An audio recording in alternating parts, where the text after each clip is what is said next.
ध्यान से सुनिए, क्योंकि जो आप आज जानेंगे वो आपको आने वाले समय के लिए तैयार कर देगा।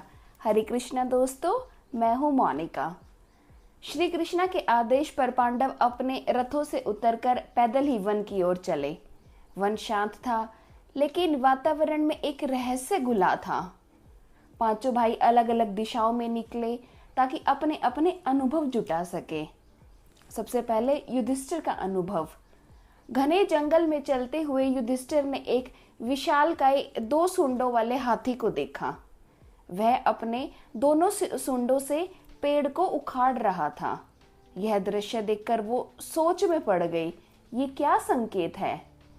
श्री कृष्णा का अर्थ, हे धर्मराज, कलयुग में शासक दोनों ओर से जनता का शोषण करेंगे। वे सेवा और भक्ति का दिखावा करेंगे, लेकिन भीतर से स्वार्थी होंगे।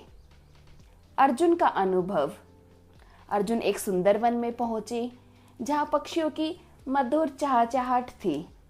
उन्होंने एक विशाल पक्षी देखा जिसके पंख पर वेदों की रचनाएं लिखी थी, लेकिन वह मृत जीवों का मांस भी खा रहा था। श्री कृष्णा का अर्थ, कलयुग में विद्वान ज्ञान तो रहेंगे पर मन पवित्र नहीं होगा। वे धर्म और वेदों का इस्तेमाल सिर्फ धन कमाने के लिए करेंगे। भीम का अनुभव।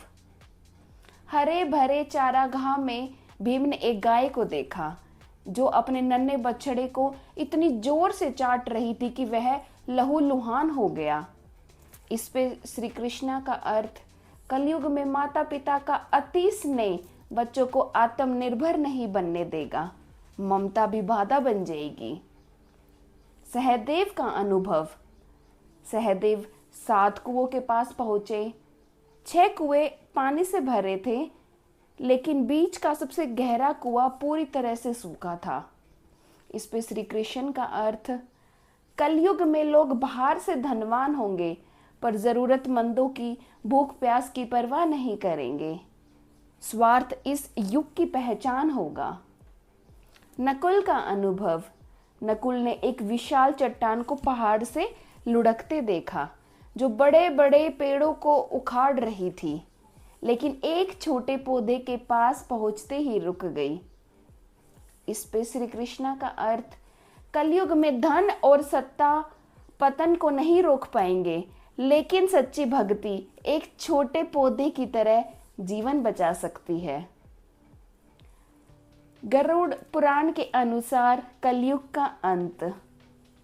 गरुड़ जी ने भगवान विष्णु से पूछा, कलयुग को सबसे भयावह क्यों कहा जाता है? इसके अंत के संकेत क्या होंगे? भगवान विष्णु ने 5 बड़े संकेत बताए। पहला, मानव आयु घटकर 20 वर्ष रह जाएगी। लोग कम उम्र में ही बूढ़े हो जाएंगे। बच्चे कुपोषण से कमजोर होंगे। रिश्तों में प्रेम और विश्वास खत्म हो जाएगा। दूसरा, पतिव्रता स्त्रियों का लोप। नैतिकता और धर्म लगभग खत्म हो जाएंगे। लोग आर्थिक और धार्मिक संस्कार छोड़ देंगे। मांसाहार बढ़ेगा और दिखावे का जीवन होगा। तीसरा, वृक्षों का फलहीन होना। प्रकृति बर्बाद हो जाएगी। फल सब्जियां दुर्लभ होंगी। लोग मांस पर निर्भर हो जाएंगे। भोजन की कमी और कुपोषण बढ़ेगा। चौथा, अल्पवृष्टि और अकाल। बारिश बेहद कम होगी। अन्न दुर्लभ, फलों में रस नहीं होगा। भूखमरी और हिंसा फैल जाएगी। पांचवा और आखिरी, 7 सूर्यों का उदय और प्रलय। सूर्यों की गर्मी से पृथ्वी सारी जल जाएगी। फिर 100 वर्षों तक भारी वर्षा होगी जो पूरी सृष्टि को डुबा देगी। इसके बाद नई सृष्टि का निर्माण होगा जहां केवल धर्मी लोग रहेंगे। और इस तरह वन में देखे गए वे अनुभव, दृश्य केवल कल्पना नहीं थे, बल्कि आने वाले कल का सच थे। गरुड़ पुराण की ये भविष्यवाणियां सिर्फ डराने के लिए नहीं है, ये चेतावनी है कि चाहे युग कोई भी हो, धर्म और सच्चाई का रास्ता ही हमें विनाश से बचा सकता है। याद रखिए, जब 7 सूरज आकाश में चमकेंगे जब 7 सूरज आकाश में चमकेंगे तो कोई महल, कोई दौलत, कोई ताकत आपको नहीं बचा पाएगी। सिर्फ एक चीज आपको बचाएगी, आपकी भक्ति और आपका धर्म। तो सवाल ये है, जब वो दिन आएगा क्या आप तैयार होंगे? हरे कृष्णा दोस्तों, मैं हूं मोनिका। मिलते हैं अगली भक्ति कथा में।